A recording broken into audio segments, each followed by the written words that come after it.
Welcome back to the Imaginary Gallery. It is TJ here, your host. It's TJ, your We're host. now at We are number now at number three. Tres. in And the triangle doesn't want to stay. Anyway, we're on number three. Number tres. Number three. Mental filter.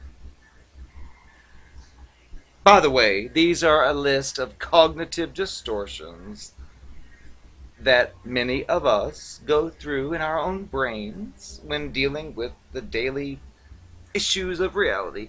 So, this is number three as far as one of the things we do that results in us being depressed. And here we go. You pick out a negative detail in any situation and dwell on it exclusively, thus perceiving that the whole situation is negative. For example, a depressed college student heard some other students making fun of her best friend. She became furious because she was thinking, that's what the human race is basically like, cruel and insensitive. She was overlooking the fact that in the previous months, few people, if any, had been cruel or insensitive to her. On another occasion, she completed her first midterm exam. She was certain that she had missed approximately 17 questions out of 100. She thought exclusively about those 17 questions and concluded that she would flunk out of college. When she got her paper back, there was a note attached from the teacher that read, "You got 83 out of 100 correct. That was by far the highest grade of any student this year. A plus." You see, when you are depressed, you wear a pair of eyeglasses.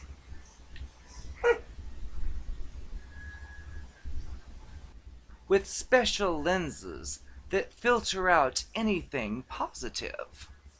All that you allow to enter your conscious mind is negative. Because you are not aware of this filtering process, you conclude that everything is negative. The technical name for this process is selective abstraction.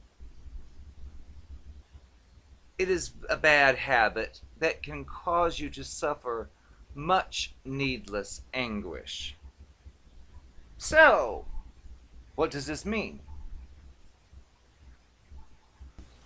Of course, in this case, I can relate to this particular example of the mental filter because I had been involved in a long-term relationship of over a decade, and afterwards figured,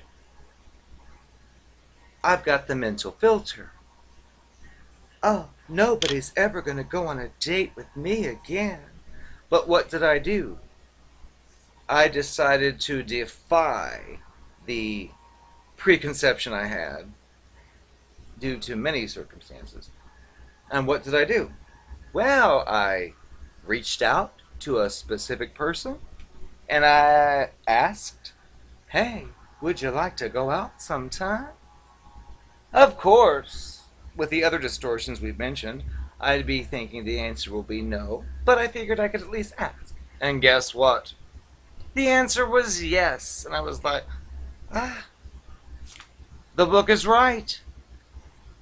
So I went and I did it. And that's just a success story after reading such material, because it's common that we do mentally filter things and believe that whatever we think the result's going to be it is, and many times it's not. So, another success story. Thank you, Dr. Burns. You helped. Because if he hadn't said these words, I probably would have said, you know what? Yeah, that person's pretty and nice looking, but I'm not going to go through the humiliation of being turned down. But I threw all that aside and thought, well, what's the worst that can happen? I can say, hey, baby, want to go out for a soft drink sometime? And it might say no, and I'll be like, oh, okay.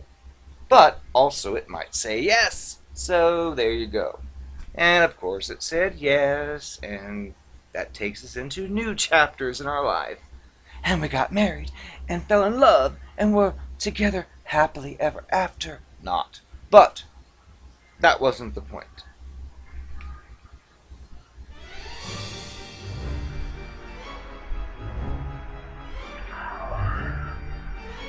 I am the narcopath, and I must confess, it's really hot in here. Can't you see my face shining? Well, you need not worry about that. I have a confession to make.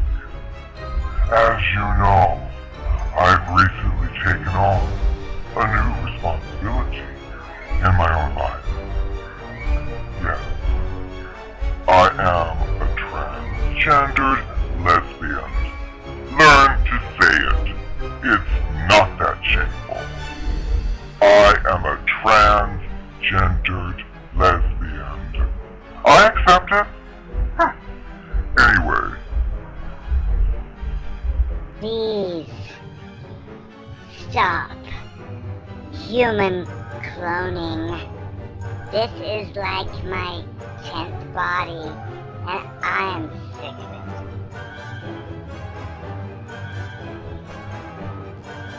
Hi. Sorry. I'm sorry I didn't tell you, but I didn't want to hurt your feelings. Can't you understand that? I was afraid you would get upset. Are you so selfish that you can't understand why I might do such a thing? Well, then maybe I'm making a mistake even talking to you.